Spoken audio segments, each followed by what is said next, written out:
I'm leaning like a fucking kickstand. Mixing my feet, yeah, you know I just bought them. Ho, come through at food when I say sorry, though. Only concern is to make sure my diamonds glow. I love my body, but it's your boy Woe24, and as you know, I bring some of the hottest reactions to the flow.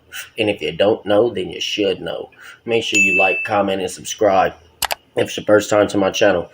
Basically, what I do on my channel is I find videos that I think are very interesting, and I put them together in a compilation, and I give my reaction on what I think about the situation.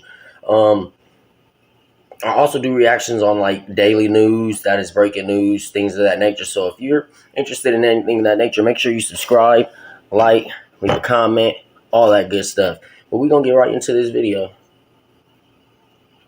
The lobby of a jail goes up in flames. The Lake County Sheriff's Office in Indiana says a visitor started the fire. Video shows the suspect throwing what seems to be a liquid accelerant all over the floor and then setting it on fire. He almost lit himself on fire. Look at him. He about, 4 feet away from the flames as they're moving. And them is invisible flames too, so you could barely see him.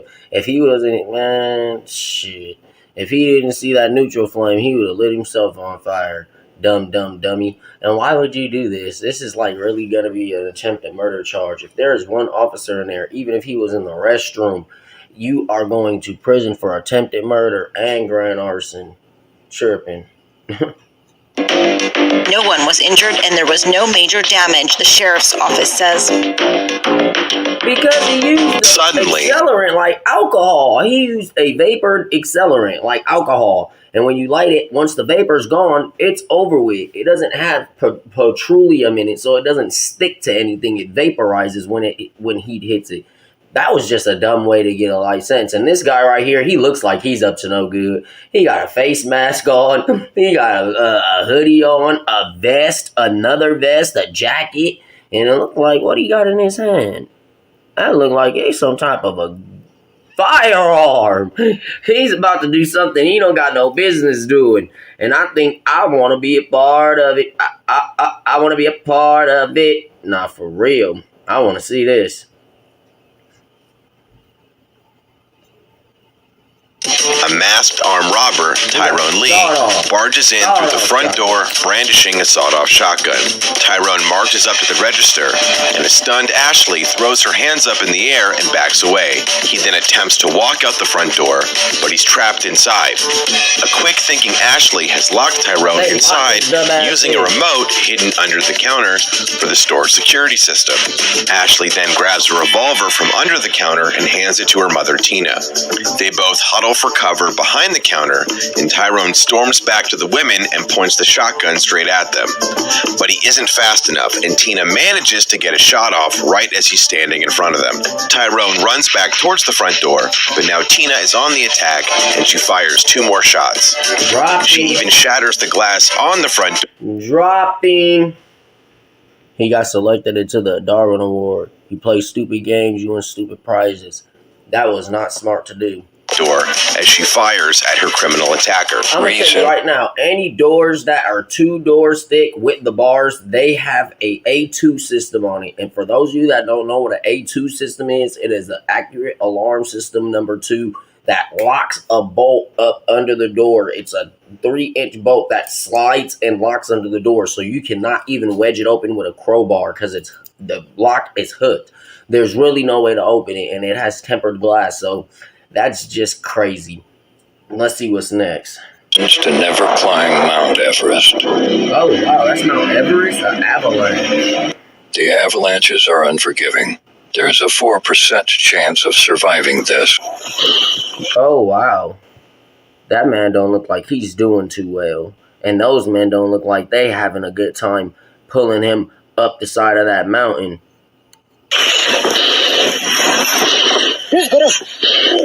He's clinging on to life. He's dead. That man's dead. He's muerto. He's gone. He's no longer. He has been taken off of the stage. That was his last. Oh my goodness. I'm gonna tell y'all now. For everybody that's explorers, I respect what you guys do. Everybody that's hikers and things of that nature. I respect what you do, but at some point you got to realize it's not worth your life. Is this really worth your life to see some beautiful snow and say, hey, I made it to the top of Mount Everest? What do I look like?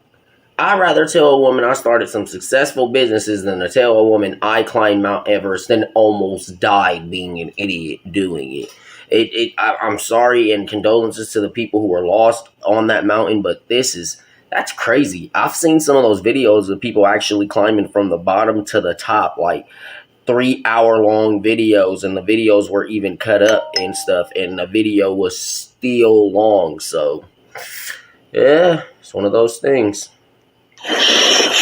He's done. Oh, wow.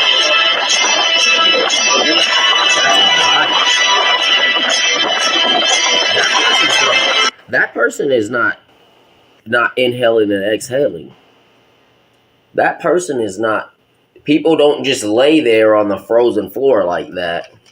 Something tells me that's number 2 just in this video. That's crazy. Look how high they are. Look at the clouds in the back. Like, they're literally like on top of, inside of, in the middle of the clouds. Like, I don't know. I couldn't do it.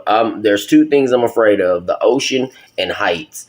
And it kind of sucks because it's like, how am I going to do excessive traveling if I'm afraid of that? And how am I going to do excessive traveling if I'm afraid of the ocean?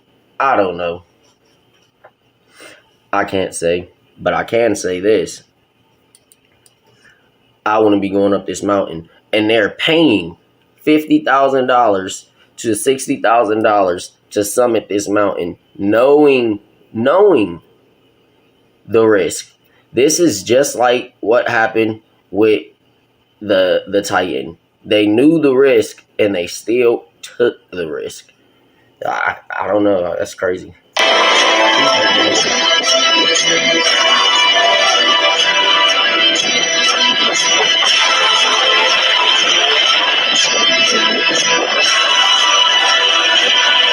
They're above the clouds. Like I said, they above the clouds.